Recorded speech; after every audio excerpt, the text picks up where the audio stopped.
Welcome, noble friends of the White Tree, and well met beneath the banners of law. Today, we embark on a journey that peers into the forgotten stonework of Gondor's might. A question long whispered among the wise and the wandering alike. Did Gondor have fortresses that were never mentioned?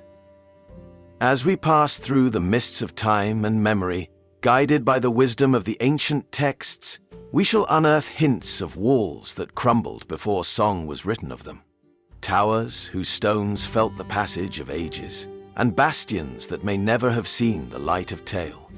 For even in Tolkien's vast legendarium, the strength of Gondor cannot be summed in Minas Tirith alone. To begin, we must consider the nature of Gondor itself, not merely as a kingdom, but as the heir of Númenor's imperial dream. Founded in the year 3320 of the Second Age, Gondor rose as the southern arm of Elendil's realm, a land bearing the full architectural and strategic acumen of the Númenorians. The Dúnedain were not a people to leave borders undefined or coasts unguarded. Yet in The Lord of the Rings we hear most often of Osgiliath, Minas Anor, Minas Ithil, and the final watchtowers like Henneth Anun. This leaves us with a pressing silence, an absence of other strongholds in so vast a land which, logically, could not have endured 3 ages of war without deeper fortification. In truth, we are told of Gondor's early dominion stretching from the White Mountains to the coasts of Umbar, from the river Lefnwy in the west to the shores of the Sea of Rhûn in the east. For such a swathe of territory, a single row of fortresses would be insufficient. So, where are the missing citadels? Some hints lie buried in the margins of lore. In the Unfinished Tales, when discussing Cirian's Oath and the North-South Road, there are references to fortifications once standing in Enedwaith and Calenardon, territories once part of Gondor's heartland before the founding of Rohan. These lands, we are told, suffered depopulation due to plagues and war, suggesting that once thriving defensive settlements were lost to time and ruin. As noted in Unfinished Tales under the chapter Cirion and Eorl, the Watchers of Gondor withdrew from these territories not because they were never defended, but because they could no longer hold them. Even more telling are the numerous ruins found by the Fellowship in their journey. Aragorn, a man of Gondor's blood, often recognizes ancient markings or stonework deep in wilderness. Ruins that had once been manned outposts, now forgotten. Henneth Anun is one such place, a hidden refuge of rangers on the western bank of Anduin, unknown even to the steward's court. If this was but one of many secret refuges, how many others lie veiled by time and tree? To understand the veiled breadth of Gondor's fortification, we must return to the earliest centuries of its dominion. In the days of King Romendasil I, around 541 of the Third Age, Gondor extended its sway across the Anduin, deep into the lands of the Northmen. This expansion was not a mere campaign of banners and tribute. It was secured by roads, garrisons, and likely fortresses whose names are lost. Indeed, Appendix A of The Lord of the Rings notes that Romendasil built strong places along the Anduin, not merely watchposts, but fortified settlements to guard the realm from easterling incursions. But the evidence is not only in words, but in silence too, strategic gaps that speak louder than inscriptions. Consider Gondor's borders: the western fief of Anfalis, the southern coasts near Belfalis, the eastern frontier of Ithilien, and the northern desolation of Calenardon. Each one, exposed to either corsair raids or wild tribes from Harad and Rhûn, would have demanded defense. It strains belief to imagine that Gondor, in its high days, left these lands barren of stone and steel. And yet, not all strongholds needed to endure into the days of the War of the Ring.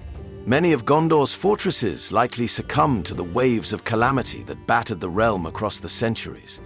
The Great Plague of 1636 of the Third Age, the invasions of the Wainriders beginning in 1851, and the gradual decay under the shadow of Mordor. When Gondor's strength waned, its outer walls collapsed, its people fell back behind more defensible lines, and the forest and hill swallowed what remained. Even so, tales linger. The ruined fortress of Ithel Sirion, mentioned in the Silmarillion, though from the First Age and unrelated to Gondor, gives precedent for ancient realms to lose strongholds to memory. Gondor too would have known such losses. And just as Arnor crumbled into 3 realms and their defenses faded into ghostly barrows, so might Gondor's distant bastions have fallen to age and obscurity.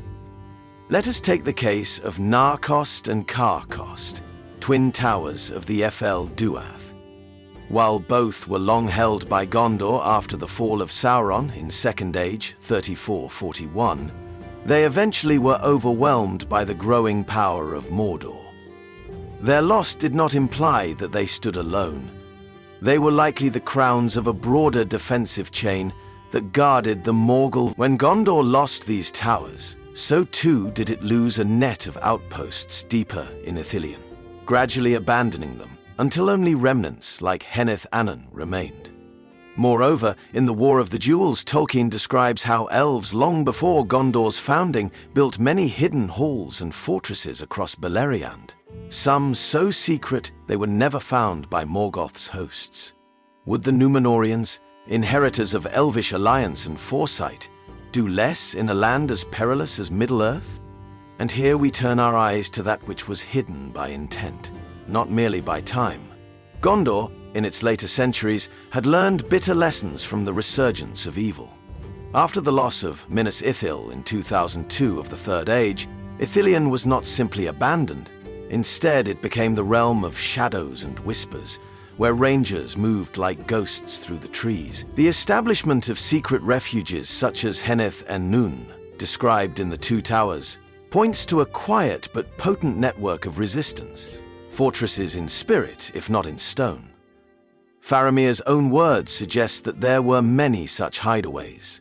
There are other places also where our men are secret and go unseen. Such language opens a doorway into an untold tapestry of covert fortresses, camouflaged redoubts near Caer Andros, caves nestled in the Emin Arnin, perhaps even sanctuaries near the Harad Road, where rangers could monitor enemy movement. These were not grand citadels like Minas Tirith, but they were no less vital, designed not for siege, but for survival. Moreover, the ancient knowledge of the Dunedain included the art of crafting durable architecture. This is no idle boast. In The Lost Road and other writings, we learn that Númenórean stonework rivaled even the craft of the elves. When such hands built a fortress, it was made to endure. Thus, when Gondor's strength diminished, it was not that the walls failed immediately, but that they stood unguarded, silent sentinels in wilderness and ruin.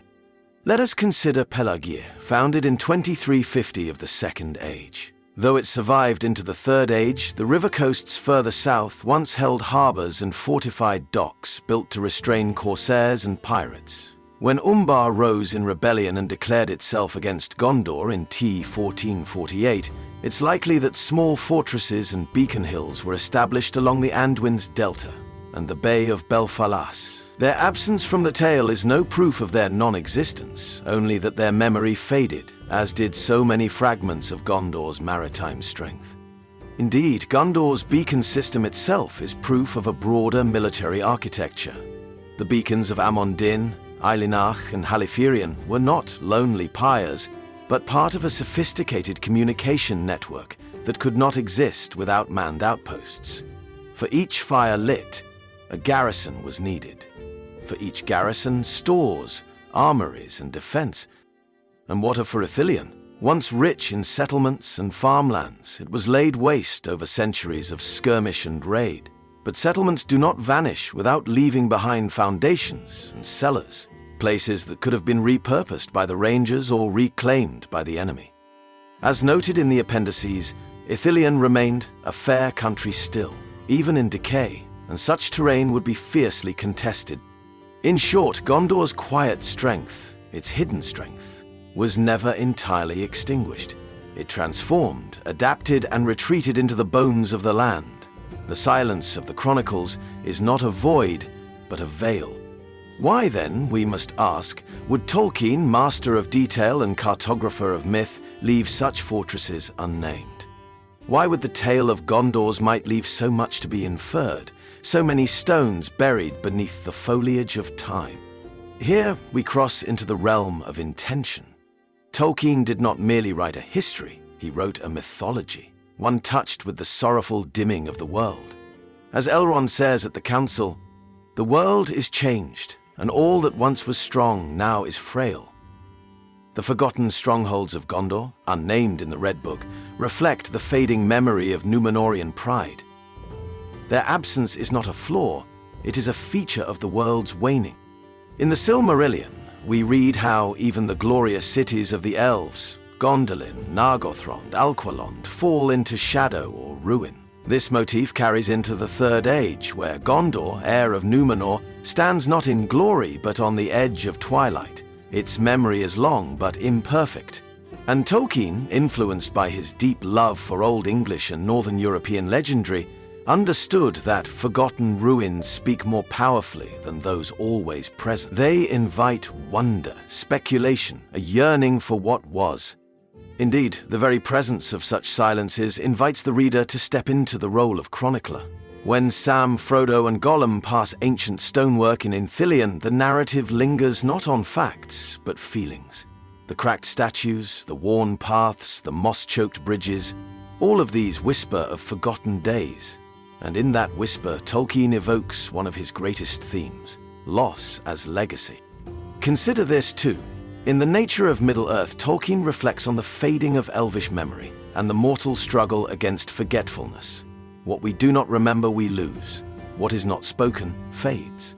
In this light, the hidden fortresses of Gondor may still exist. Not in stone perhaps, but in legend, in song, or in the half-remembered place names of old shepherds and wandering rangers. And in that silence lies great power. Gondor is a realm fighting not just orcs and corsairs, but time. Its battle is with entropy itself, with the decay of remembrance. Every ruined wall, every abandoned beacon is a wound in the land, but also a testimony. Perhaps Tolkien understood that a fortress is never truly gone so long as someone still wonders where it might have stood. So then, what do we find when we gaze across the plains of Gondor? Not only with the eyes of a cartographer, but with the heart of a lawkeeper. We find a kingdom shaped not only by the grandeur of Minas Tirith or the loss of Minas Ithil, but by the unseen architecture of memory. Gondor's true fortress was never just its walls, it was its will to endure. From the high beacon of Eilenach to the secret refuge of Heneth Anun, from the ruined strongholds on forgotten rivers to the wild woods of Ithilien where rangers tread, Gondor's defenses lived as much in silence as in stone. Though the chroniclers of Gondor left many names unrecorded, the land itself remembers. The very earth is heavy with the footprints of wardens long gone, their towers now mounds, their halls collapsed into hill and ruin. We, as students of Middle-earth, are invited to listen to the wind through the broken columns, to the rustling of leaves where once banners flew. And this is perhaps what Tolkien intended all along. In a letter dated 1956, he wrote, "I am primarily a philologist, and all my works are an attempt to create a world in which a language could have evolved. That language, that world, carries within it the very shadow of history. The idea that even mighty Gondor cannot name all its stones, nor record every outpost, but their absence deepens the myth. It beckons the reader to imagine, to remember what may never have been fully known." Thus, in answering the question, did Gondor have other fortresses that were never mentioned, we do not simply answer yes. We affirm that Gondor's greatness is measured not by what is listed, but by what can be felt. The breath of the west wind through broken lintels, the echo of horn calls in hidden valleys, and the slow, noble fading of a kingdom that once guarded the realms of men. So let us remember the unseen towers. Let us walk where rangers once hid, and let us honor Gondor, not only for what endures, but for what endures in absence. Thank you, friends of the White Tree, for walking these shadowed roads of memory. If you found wonder in the lost stones of Gondor, subscribe and join us next time as we delve into deeper mysteries of Arda, where even silence has shape and every ruin tells a tale. Namari, and may your path be ever east of the sea.